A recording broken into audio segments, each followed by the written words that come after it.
and welcome back. I hope you're all doing really well. Thank you yet again for the love and support on yesterday's video. It is greatly appreciated. That being said, if you're not subscribed to this YouTube channel, make sure you are, as there's tons more information regarding crypto and some of my favorite tokens like Hedera and its ecosystem. That being said, lots of different news to cover again in today's video. Let's jump straight into a market overview. On the fear and greed index, we're back at a 10, so we're back inside that extreme fear. We're not quite in those single digit values that we saw in the earlier weeks. We went as low as 8. As I've said before, historically, this tends to be a great time to accumulate coins, which is obviously what I'm naturally doing anyway. That being said, if we flick over and look at the crypto bubbles, majority of the markets are actually green, or majority, sorry, of the projects, tokens or coins are green on the daily 24-hour period. We can see Rune there on the left-hand side up 12%. Obviously, I've been averaging into that position. Some of the other coins as well of interest, Link or Chainlink down here, 5% up on the daily, 3.5% nearly for Hbar, 2.5% for XRP, which is nice to see. XLM up here in the top right at 1.8% up on the daily. So some nice profits there if you guys have been averaging into those positions. Also see Engine up 5% and Quant up 4%. I will be talking about Engine and Link further in a second. If we flick over to whale stats, this is something that I've shown on the channel before. It's a sort of an aggregate measure of some very large whale Ethereum or other chain wallets. We can see what they've been purchasing in terms of quantities and their top holdings. So we can see they're buying up a lot of Ethereum. Still a lot of USDC, obviously, as they're de-risking portfolios. But however, showing up in these top 15 or 14 coins, obviously we can see Engine, which is something that I speak about a lot on this channel anyway, a position that I have held for quite a while and definitely has some potential. And we've got Link as well. I've said it in several different videos. Link at sub $10 is a massive buying opportunity. For those of you who have not entered, I mean, I was buying Link somewhere around the $20 to $30 range way back in the past. So a sub $10 Link with the amount of potential that it has is a great opportunity. Talking about that potential, there is a great thread over on Twitter that I wanted to read out. So why Link is reminiscent of early Google. No, I didn't write this. So when search engines first came out, 99% of the people, the internet users, investing public, didn't really understand the significance of what search portals wanted to do. Sure, they thought it was cool. And we can see here, the same thing is happening with Chainlink. Most of the people that somewhat looked into Link are saying to themselves, that's pretty cool. They connect blockchains to real world data, but you know, I don't really see what the big deal is. Really, the 1% or even less than that get it, it's all about the data. Real world data will be living in the Oracle network. Anyone, anything, any contract wanting or needing real world truthful data will have to get it through Chainlink. It's that simple. Think now, Google is one of the largest companies in the world because of big data, data analytics, etc. They have built applications, advertising models, and business revenues by using this data as a starting point. Nobody understood it at first. It was only those 1% that have the wealth right now, and they are the ones that understood it from the beginning. Chainlink is the big data play in this space, but with a twist. It differs slightly than data on the internet. The Oracle network weeds out all of that false data, and obviously that's those DLTs coming into play and blockchains and hash graphs as we know it. Think now for 1 second, if virtual data online is worth as much that Google is one of the biggest companies in the world, how do you think, or how big do you think Chainlink can get? We're talking about real world data, which is truthful and trusted. This is the key difference between what will be living in the Oracle network and what is in the virtual world of the internet. Chainlink is a $10 opportunity, and there is nothing like it in this space. So that was some great words there, effectively talking about the potential, the future potential for Chainlink. Naturally, obviously, it's still a risky play until you see those use cases and applications come online, similar to, you know, Hedera, for example. Until you see those come online, you realistically need that conviction and to do your own research, which is, of course, very important. However, that is a great starting point there to give you some insight to the future.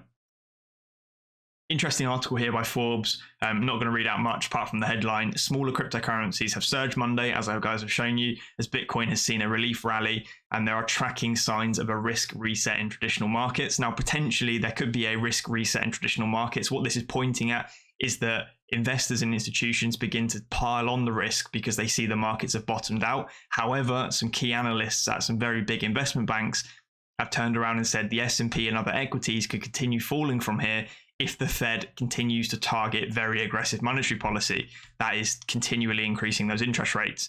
So it still stands from what I've said in previous videos. These markets are teetering on a knife edge, and a lot of it is going to be down to those key economic indicators we've spoken about before. Things like the inflation rate. If we continue to see inflation increase over the coming months, we will still see aggressive monetary policy. And then off the back of that, we will see a continued de-risking of portfolios and a further slide to the downside.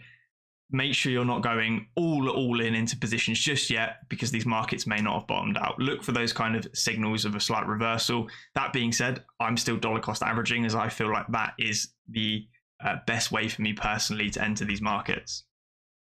That being said, if we look at the exposure of cryptocurrency to a retail or the population in general, interesting tweet here from Blockworks with a piece of data. 12% of US adults have used crypto in 2022.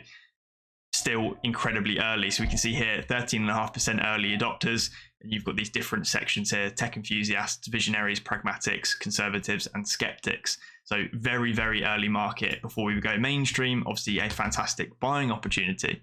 Sliding on over to Hedera and talking about the ecosystem. Obviously CLXY is a token I've covered on the channel before, effectively trying to bring that decentralized version of Patreon or OnlyFans. And Solo, Cisse, and Dinwiddie are working behind the scenes to try and get CLXY listed on Coinbase. Now, obviously, this would be very good for token adoption and sort of easier purchasing opportunities for the CLXY token. So I do have a video on the channel showing you guys how to buy CLXY and then transfer that across to your HASHPACK wallets so you can get it on the Hedera chain yourself. So check that out if you're interested in picking up some CLXY tokens. However, this would be very bullish for not only the Hedera ecosystem, because CLXY is completely native to Hedera, but also very bullish for the tokens themselves, the CLXY tokens. So very interesting. Hopefully we see something from that. In terms of usage, great tweet by HASHPACK as well, saying some interesting stats from our CDN over the last 30 days. Our CDN improved stability and performance of NFTs inside HASHPACK. Almost 4.5 million requests served. Shout out to Chicago for using almost 100 gigabytes of bandwidth. So we can see a heat map here of different locations. So primarily US and European basis there, but we can obviously see that NFTs on Hedera are continuing to grow, and that demand is there, which is fantastic to see in general. Interesting or great tweet from 𝗟𝗚𝗡𝗏 as well, talking about source of swap DEX. The user experience on Hedera is smooth and fast as Web 2.0 with all the benefits of Web 3. Major disruption on the way. Obviously, this is something that I've been saying for a long time on the channel, and I cannot wait for us to see more information about not only source of swap, but some of the other DEXs as well being developed on or in the Hedera ecosystem. Really interesting video here from the global head of crypto at Visa. So the way we look at crypto adoption is around usage. Visa's head of global head of crypto until very recently. Very soon, Hedera will show the world what usage looks like.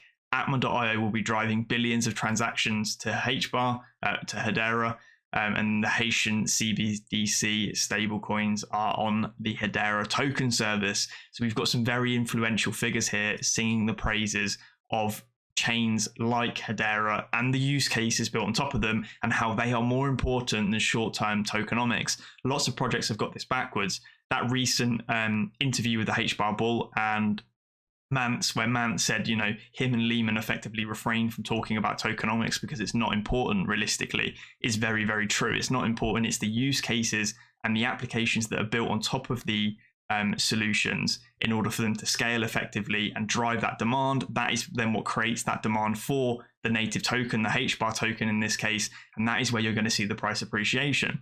There is no use building these chains to serve some whimsical short-term fad like we've seen with some layer 1 solutions. Instead, Hedera have effectively gone for the throat, and they have built an application or built a solution which can be rolled out on a global scale and be incredibly robust and scalable at the same time. And that is what we are effectively investing in when we pick up those Hbar tokens. Anyway, guys, that wraps up this video. Hopefully you enjoyed it. Like I said, decent amount of information in this one. Make sure you're subscribed if you're not already subscribed. Drop a like if you enjoyed the video. Also, drop a comment if you've got something to say. I really appreciate interacting with all of you guys. That being said, I'll catch you on the next one. Cheers.